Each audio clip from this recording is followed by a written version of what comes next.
il est presque 8h30. Bretagne 5, l'invité du 7-9. Et ce matin, nous sommes en compagnie de William Lajeanne. Il est membre du bureau exécutif régional d'Europe Écologie Les Verts Bretagne. Et il est venu jusqu'à nous dans le studio de la matinale. Je l'en remercie. Bonjour. Bonjour et je vous remercie aussi d'être là. Eh bien, William Lajeanne, on va parler d'écologie. Vaste sujet aujourd'hui. Vous m'avez impressionné tout à l'heure, juste avant l'entretien, hors antenne, comme l'on dit. Vous m'avez cité un chiffre. Est-ce que vous pouvez le redonner, ce chiffre, à l'antenne? 122 670. Et c'est le nombre d'inscrits à la primaire, enfin en tout cas pour voter à la primaire d'Europe Écologie Les Verts. Alors c'est plus large qu'Europe Écologie Les Verts, c'est la primaire des écologistes. Alors des écologistes. Voilà, parce qu'il y a plusieurs formations politiques qui œuvrent à cette primaire, des candidats et des candidates de 3 formations différentes, et qui est de toute façon primaire qui est ouverte aux votants de toute la France, des citoyens, des personnes encartées dans des partis, voilà, c'est tout à fait ouvert. Voilà, même si on ne fait pas partie d'un parti écologiste, par exemple d'Europe Écologie Les Verts, on peut aller voter à la primaire. Voilà, toute personne qui se sent concernée par l'écologie politique, et j'espère qu'elles sont fort nombreuses, pouvait s'inscrire, puisque le vote a commencé depuis hier. La première phase se déroule donc du 16 au 19. La deuxième phase sera à la fin du mois. Et donc voilà, l'inscription était libre à tout le monde à partir de 16 ans. Alors, on parle d'écologie évidemment ce matin. Alors vous avez parlé d'écologie politique. Est-ce que forcément l'écologie doit être politique? Est-ce qu'elle doit être forcément de gauche? On entend beaucoup de réflexions autour de tout cela. Alors, pour le premier point, est-ce que l'écologie doit forcément être politique?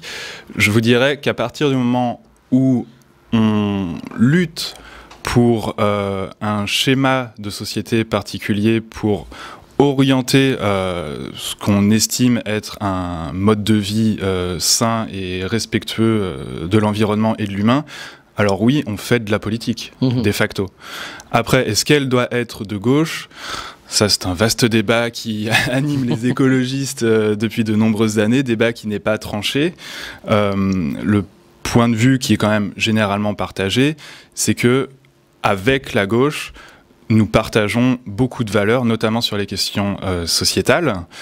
Tout ce qui va être l'égalité, les libertés individuelles, les valeurs progressistes aussi. Voilà, tout ça, ce sont des choses qu'on partage avec la gauche. Après, on ne va pas se le cacher, il y a aussi des différences, notamment avec le socialisme historique, sur les questions de productivisme. Et c'est notamment pour ça que les discussions entre notre formation, les formations écologistes en général, et les partis dits de gauche peuvent être un petit peu compliquées. Voilà, mais on discute quand même néanmoins. Ah mais on discute tout à fait, à chaque élection on discute, bien sûr. Alors, on voit aussi une écologie qui est de plus en plus, qui occupe de plus en plus de place dans la société. On pense aux jeunes, la jeune génération qui est très préoccupée par l'avenir, et il est pas, il faut bien le dire, très rose cet avenir avec le réchauffement climatique, on va y venir dans un instant, et on voit les jeunes, et les moins jeunes d'ailleurs, qui s'intéressent à l'écologie, et pourtant ça reste un sujet très clivant. Il s'agit de faire un tour sur les réseaux sociaux. Qu'est-ce qu'on voit des fois, des termes comme Khmer vert, comment vous recevez ça, vous, par exemple, William Lajeanne? Les Khmer verts, les Amish, comme dirait notre cher président. Nous, on le reçoit... Alors, d'une part, on essaye de le recevoir avec un certain recul et un peu d'humour. Après, c'est vrai que ça traduit quand même une tension qui existe au sein de la société, et tension qui est tout à fait compréhensible, parce qu'au fond, on porte un projet qui est quand même radical, au sens premier du terme, qui est un projet de changement de société vraiment profond. Quand on dit lutter contre le productivisme, revenir à une société respectueuse de son environnement et de tous ses humains, quels qu'ils soient, forcément, ça met certaines personnes qui préfèrent garder une société hiérarchisée avec une certaine domination de certains sur d'autres. Je comprends que ça peut leur déplaire. Et donc à ce moment-là, on est attaqué.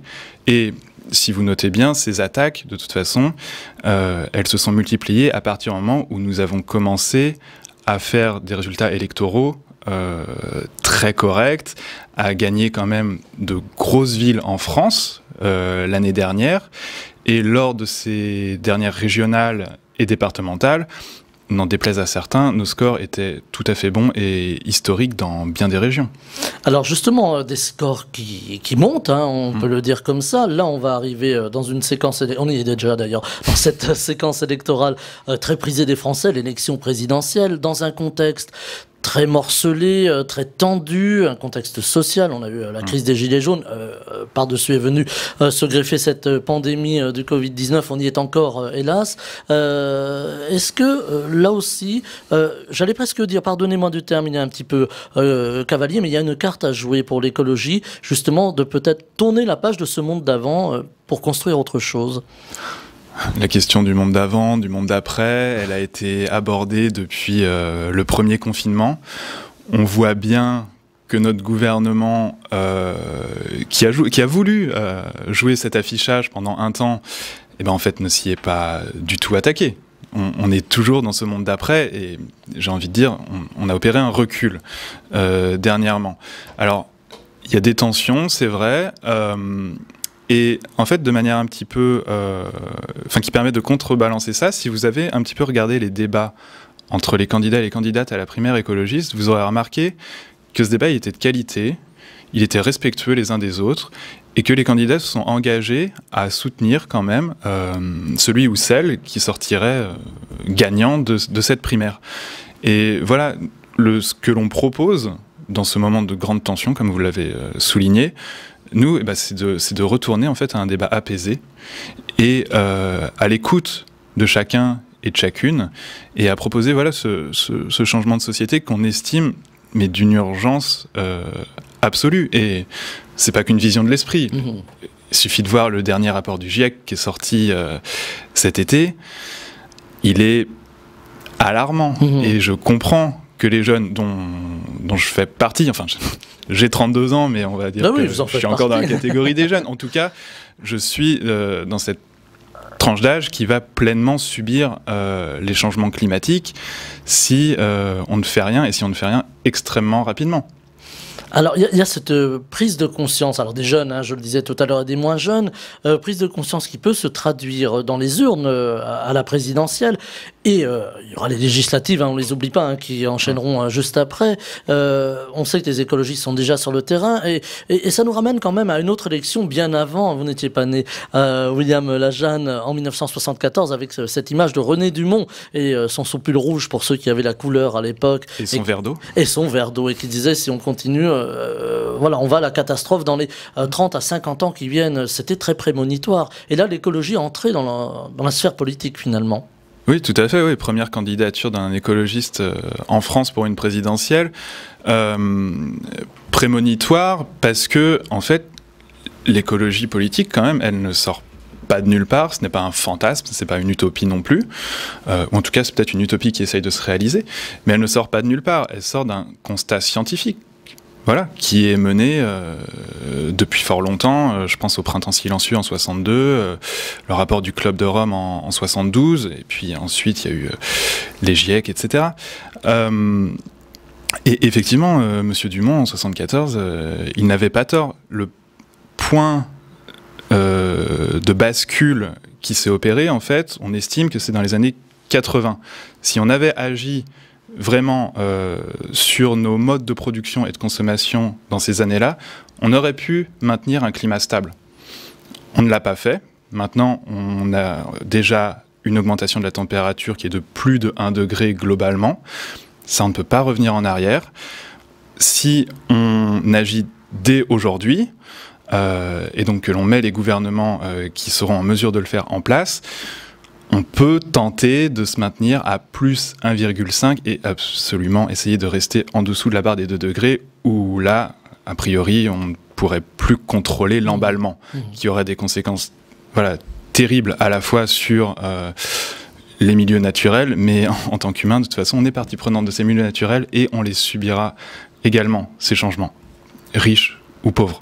Voilà, là, tout le monde est égal finalement face à ces changements climatiques. Alors justement, aujourd'hui, il y a quand même un espoir. On voit des chefs d'entreprise, de jeunes chefs d'entreprise, par exemple, qui décident de vivre l'économie autrement, qui décident d'aller vers du participatif, on le voit beaucoup, et une économie, alors on va pas parler du greenwashing, c'est autre chose, hein, mais une économie réellement plus verte, plus vertueuse.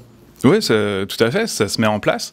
Il y a beaucoup de gens aussi qui quittent des métiers qu'ils estiment peu utiles à la société, voire nuisibles. Je vais pas citer précisément lesquels, mais... la parole est libre. Hein. Je vais pas fâcher certaines personnes. Mais j'ai moi-même fait partie de ça, d'ailleurs. À la base, je suis ingénieur en informatique et j'ai travaillé dans des secteurs... questionnable, on va dire. Et voilà, en fait, il y a beaucoup de personnes qui ont fait ce cheminement, en fait, de cette prise de conscience. Est-ce que je suis réellement utile à la société à travers mon activité? Non, et ben je me réoriente vers quelque chose que j'estime plus utile, plus convenable, plus productif. Et en fait, ça, c'est tous les jours qu'on voit ce type de personnes, des cadres qui quittent leur boulot. Il y a un retour à la terre aussi qui s'opère. Parce qu'on a envie de reprendre contact avec ce monde duquel on s'est détaché et on a envie d'agir pour le bien commun, en fait, tout simplement. Voilà, ce monde d'après, finalement, hein, si on y réfléchit bien, qui se construit. Côté politique, hein, je reviens à la présidentielle, on voit aussi aujourd'hui les écologistes qui montent, hein, mais il y a aussi, par exemple, l'extrême droite qui monte, et on le voit avec la possible, alors on va mettre des guillemets, on ne sait pas au moment où on se parle ce vendredi matin, la possible candidature d'Éric Zemmour, le polémiste Éric Zemmour, qui veut s'engager donc dans la course à la présidentielle, en tout cas, il le laisse entendre. Est-ce que c'est un sujet d'inquiétude pour vous, et même au niveau de l'écologie, finalement? Éric Zemmour, je dirais que c'est pas un sujet. S'il veut se présenter, qu'il se présente, qu'il obtienne ses 500 signatures, et puis on verra ensuite ce qu'il en advient. Par contre, l'extrême droite, et plus largement penser que je qualifierais de fasciste ou proto-fasciste, ça oui, ça c'est un sujet d'inquiétude. Mais c'était aussi un sujet qu'on comprend et dont l'écologie a une certaine grille de lecture. On estime que, si vous voulez, la société dans laquelle on vit, qui est quand même ultra compétitive, et ça à tout niveau, et qui cherche vraiment à mettre en compétition tous les individus avec tous les autres. Et ça, c'est une course vers le bas quand même. Il y a cette compétition, il y a une pression continue, il y a une mise en concurrence. Ça ne peut conduire forcément qu'à des tensions. Et ces tensions, voilà, elles s'expriment d'une manière qui n'est pas la bonne selon nous. Il y a de quoi être révolté. Ça, on est bien d'accord, il y a de quoi être révolté. Après, son mode d'expression vraiment négatif, qui s'opère par le rejet de l'altérité, voilà, pour nous, c'est pas la bonne réponse. Mais l'écologie politique, pour nous, c'est une réponse à ce mal-être, à ces tensions qui existent. Comme je vous le disais, voilà, il y a cette mise en concurrence d'un côté, et de l'autre côté, nous, qu'est-ce qu'on propose? On propose un projet vraiment apaisé, de respect de chacun. Il faut remettre finalement, alors on le dit souvent, là aussi on met un peu l'expression à toutes les sauces, mais remettre l'humain au centre de la décision, au centre aussi de tout ce qui peut être construit par la suite. L'humain, ouais, clairement. Faut pas oublier que l'humain vit dans un environnement, et cet environnement aussi doit avoir droit de cité. Enfin, en tout cas, c'est ce qu'on estime être la bonne voie. Et en fait, c'est une question de bon sens. Si on ne se préoccupe pas des gens et du monde dans lequel ils vivent, qui sont en fait l'expression est un peu lourde, mais des conditions de possibilité de vie, on va droit dans le mur, tout simplement. Alors je parlais de clivage tout à l'heure en ce qui concerne l'écologie, alors clivage politique, mais aussi on le voit dans notre terre bretonne avec les éoliennes qui depuis quelques années fleurissent un peu partout, donc sur nos monts, j'allais dire, parce que souvent ce sont des petites montagnes, on n'a pas de grandes montagnes en Bretagne, mais aussi en mer, et là depuis quelques temps, eh bien on a une forme de bataille rangée, si vous me permettez le terme, entre les pêcheurs qui ne veulent plus du projet éolien en baie de Saint-Brieuc. La politique s'en est emparée, quelques partis politiques s'en sont emparés de ce dossier. On reprochait un peu à Europe Écologie Les Verts de ne pas avoir été très présent dans le débat. Alors vous avez produit un communiqué autour des éoliennes. Vous êtes pour les éoliennes en baie de Saint-Brieuc, mais... Nous sommes pour les éoliennes en baie de Saint-Brieuc parce que on estime que c'est une partie de la transition énergétique qui s'opère là, une transition qui est nécessaire. On a des objectifs de décarbonation de notre économie, que ce soit des objectifs européens, on parle de moins 55% d'émissions de gaz à effet de serre d'ici 2030. 2030. Ça vient vite. Hein. Oui, c'est un peu plus de 8 ans. Donc il va falloir agir fort. Et au niveau français, on parle d'une neutralité carbone en 2050. Donc, si vous voulez, pour nous, la mise en place importante d'énergie renouvelable, c'est une absolue nécessité. Alors, je comprends bien que cette mise en place n'est pas facile, parce que forcément, voilà, on est en interaction avec des gens qui exploitent ces territoires, que ce soit des territoires terrestres ou marins. Voilà, il y a des usagers, il y a des professionnels, et effectivement, ça doit se faire dans la concertation qui, on le regrette, s'est rompue à un moment, et cette tension, voilà, qui existe a été instrumentalisée par une partie de l'échiquier politique. Là aussi, c'est regrettable, et on aimerait revenir à un schéma plus apaisé. Et une des choses que l'on porte, nous, écologistes, que ce soit le mouvement Europe Écologie Les Verts ou les élus issus de la liste Bretagne d'Avenir qui siègent maintenant au Conseil régional, ils sont au nombre de 12, c'est que la région devienne un interlocuteur privilégié de cette société, Iberdrola, qui met en place en fait les éoliennes. Voilà, exactement. Afin de relocaliser le débat et de le redémocratiser. Parce qu'à l'heure actuelle, l'interlocuteur privilégié, c'est l'État. Et il y a une déconnexion qui s'est opérée. Ça, voilà, c'est manifeste. Et ce projet éolien, il est certes en baie de Saint-Brieuc, mais il a un rayonnement régional, très clairement. La Bretagne produit seulement 20% de son électricité, donc il y a aussi une question d'autonomie énergétique qui se pose là. Ce projet, quand il verra le jour, il produira l'équivalent de la consommation de 835 000 personnes. C'est pas rien. Pour rappel, les Côtes-d'Armor, c'est 600 000 habitants. Donc voilà, ça répond non seulement à une demande qui existe, à un besoin d'autonomie énergétique et à une décarbonation de notre économie au sens large. Et on souhaite que ce projet aboutisse, et qu'il aboutisse, voilà, comme je vous l'ai dit maintes et maintes fois, de manière apaisée. Il n'y a pas à entrer en concurrence avec une quelconque corporation. Nous, on n'est absolument pas opposés à la pêche, surtout la pêche en baie de Saint-Brieuc, voilà, qui est artisanale, qui se passe très bien. Il y a eu une mise en place de la gestion de la ressource via des quotas. On n'a absolument rien à redire à ça. Essayons de nous écouter les uns les autres. Voilà, c'est plus sur la forme finalement de la gestion du dossier qu'il faudrait revoir les choses. Alors néanmoins, il y a quand même des voix qui s'élèvent justement contre la société qui est en train de construire donc ces éoliennes en baie de Saint-Brieuc. On parle quand même de beaucoup de profits. On parle aussi d'une société qui, dans son pays, en Espagne en l'occurrence, a commis quelques malversations. Est-ce que là aussi il faut être attentif à qui fait quoi? Oui, alors c'est sûr qu'un projet mené par une multinationale, c'est pas ce qui enchante le plus les écologistes. Cela étant, ce choix a été fait il y a maintenant 10 ans par le gouvernement de l'époque. Bon, nous respectons ce choix. La société est là, elle a entamé des travaux, elle a aménagé d'ailleurs son projet, puisqu'on est passé de mémoire de 84 éoliennes à 62. Elle a essayé d'écouter les usagers de la mer pour que la cohabitation se fasse au mieux.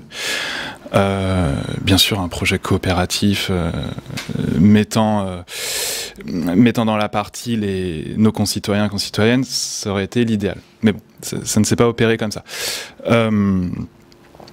Après, de la vigilance, oui, on en demande, tout comme France Nature Environnement, voilà, qui est favorable à ce projet, mais qui dit attention, à ce qui se passe au niveau des travaux, au niveau de la préservation de la biodiversité. Il y a eu malheureusement 2 accidents qui ont eu lieu en juin et le second en juillet. Ces pollutions, hein, on en a parlé effectivement. Exactement, des fuites d'huile. C'est regrettable. Tout chantier a malheureusement ces accidents. Mais là aussi, ce qu'on demande, c'est de la transparence en fait, auprès de cette entreprise. Et c'est pour ça que, à notre avis, le conseil régional doit faire partie du conseil d'administration de cette entreprise pour la poursuite des travaux. Que l'on sache exactement ce qui se passe et que l'on puisse être proactif, en fait. De la vigilance et de la transparence, finalement, autour de ce dossier. William Lajanne, il y a aussi les éoliennes sur Terre, qui sont un peu clivantes, c'est décidément le terme du moment. On voit beaucoup de voix qui s'élèvent aujourd'hui en disant « Attention, les éoliennes sur Terre, finalement, ça pollue. Quand on les démonte, on ne peut pas les recycler. » On a actuellement un parc dans le Mené là, qui est en train d'être démonté et reconstruit. Alors, on laisse les socles, ça pollue les sols. Est-ce que là aussi, il va falloir agir pour qu'il y ait peut-être plus de concertation avec aussi les riverains qui se plaignent parfois des parcs éoliens? Alors, oui, effectivement, l'éolien, comme les autres énergies renouvelables, de toute façon, auront toujours un impact. Toute activité humaine a un impact. Après, voilà, il est plus ou moins important. Mais la question centrale, en fait, elle est celle de cette transition énergétique, de cette décarbonation qui est absolument nécessaire. Voilà, comment faire pour passer de l'énergie nucléaire ou de l'énergie conventionnelle, on pense au gaz, au fioul encore, parfois même le charbon dans certains pays encore, à une énergie qui ne polluera plus? Voilà, à l'heure actuelle, à Landivisiau, il faut le rappeler, il y a quand même une centrale à gaz qui est en train de se construire. Là aussi, il y a une destruction de terres agricoles, il y a une bétonisation massive, et c'est dans des quantités tout autres que pour l'installation d'une éolienne ou même d'un champ d'éolien. Et ça, à mon avis, c'est beaucoup plus questionnable, parce que voilà, faut aussi prendre un peu de hauteur par rapport à cette question. Comme je vous disais, toute activité humaine aura un impact, quelle qu'elle soit. Mais il y a un enjeu qui est absolument prégnant, c'est celui de la lutte contre le réchauffement climatique. Parce que là, les conséquences seront tout autres que les désagréments que peuvent engendrer une éolienne par-ci, un champ d'éolienne par-là. Je suis tout à fait d'accord que pour les riverains, c'est pas quelque chose d'agréable. Ça, c'est tout à fait d'accord. Et c'est pour ça, effectivement, qu'il faut que le processus de mise en place de ces champs éoliens soit beaucoup plus démocratique. Voilà. Que ça soit une co-construction avec les riverains et que l'on soit plus, comment dirais-je, plus vigilant dans le choix des lieux d'implantation de ces éoliennes. Monsieur Macron, cet été, a fait une déclaration beaucoup trop facile par rapport à cette question de l'éolien. Il a dit, à partir du moment où il y a une tension qui s'exprime, on annule le chantier. Non, c'est pas comme ça que ça se passe. Il doit y avoir une discussion, un réaménagement, s'il est nécessaire. Ça, c'est absolument certain. Mais là encore, faut prendre la mesure de l'urgence à laquelle on doit faire face. Et ça ne peut s'opérer que par une transition énergétique qui doit aussi s'accompagner d'une réduction de notre consommation, une meilleure efficience, une meilleure efficacité thermique électrique dans nos logements, dans les entreprises. Voilà, il est par là en fait le changement de société. Alors d'aucuns, il nous reste 2 petites minutes et demie, je regarde notre réalisateur, d'aucuns disent aussi que finalement on a du nucléaire, on a des centrales, on a des nouvelles technologies qui arrivent sur le nucléaire aujourd'hui, on pense à la fusion nucléaire. Est-ce qu'il ne serait pas bien de faire une forme de mix énergétique en disant voilà, on éteint le nucléaire, on essaie de se débarrasser de ces fameux déchets qui nous encombrent tant et sont si dangereux, et on aura une transition, on aura de l'électricité pour tout le monde, de l'énergie pour tout le monde. Est-ce que du côté des Verts, c'est acceptable, ce point de vue? La transition... La question n'est pas une question piège. Non, j'entends bien. La transition, comme je vous l'ai dit, c'est une nécessité. Le nucléaire, on ne pourra pas le couper du jour au lendemain. Le problème que l'on a avec le nucléaire, c'est que non seulement c'est dangereux, mais en plus c'est un gouffre financier. Voilà. On pense à l'EPR par exemple. Voilà, le chantier de l'EPR, qui malheureusement a l'air de se diriger vers une multiplication de ces chantiers. Décision absolument suicidaire pour nous. Le nucléaire, non, pour nous, c'est clairement pas une énergie d'avenir. C'est un projet du XXe siècle sur lequel la France s'est construite, qui a permis un développement de notre pays. Ça, c'est absolument incontestable. Mais maintenant, on doit laisser place à l'innovation de la sobriété et à celle du partage. Voilà. Le nucléaire, c'est quelque chose qui est quand même très capitalistique, très concentré, très hiérarchisé, et c'est absolument pas le modèle que nous portons. Un dernier mot. Tout dernier mot. Aujourd'hui, l'énergie augmente beaucoup. On voit les plus précaires qui se plaignent, qui disent voilà, on isole la maison, mais une fois que la maison est isolée, l'énergie continue à augmenter. Est-ce qu'il faudra aussi, et ce sera ma dernière question, je vous demanderai d'y répondre très vite, est-ce qu'il faudra aussi réfléchir sur cette précarité énergétique et faire en sorte que les prix n'augmentent pas, en tout cas pour les plus précaires? Tout à fait. On doit viser une égalité sociale devant ces questions. Ça, on ne peut pas le séparer de la question écologique. Ce qui augmente à l'heure actuelle, c'est le pétrole, c'est le gaz. Ce sont les énergies fossiles. Et la question de la transition, elle est là aussi. Est-ce qu'on préfère être dépendant de pays peu recommandables comme la Russie, des pétromonarchies du Golfe, ou est-ce qu'on préfère dépendre du vent et du soleil qui souffle et qui brille sur tout le monde? La question reste ouverte et la réponse, voilà, chacun pourra l'apporter. On va devoir se quitter, William Lajanne. Je rappelle que vous êtes membre du bureau exécutif régional d'Europe Écologie Les Verts Bretagne. Vous êtes venu jusqu'à nous et je vous en remercie ce matin au micro de la matinale dans ce Bretagne 5 matin du vendredi. Je vous souhaite une très belle journée. Merci de m'avoir reçu. Bretagne 5 matin, le 7-9, Stéphane Hamon.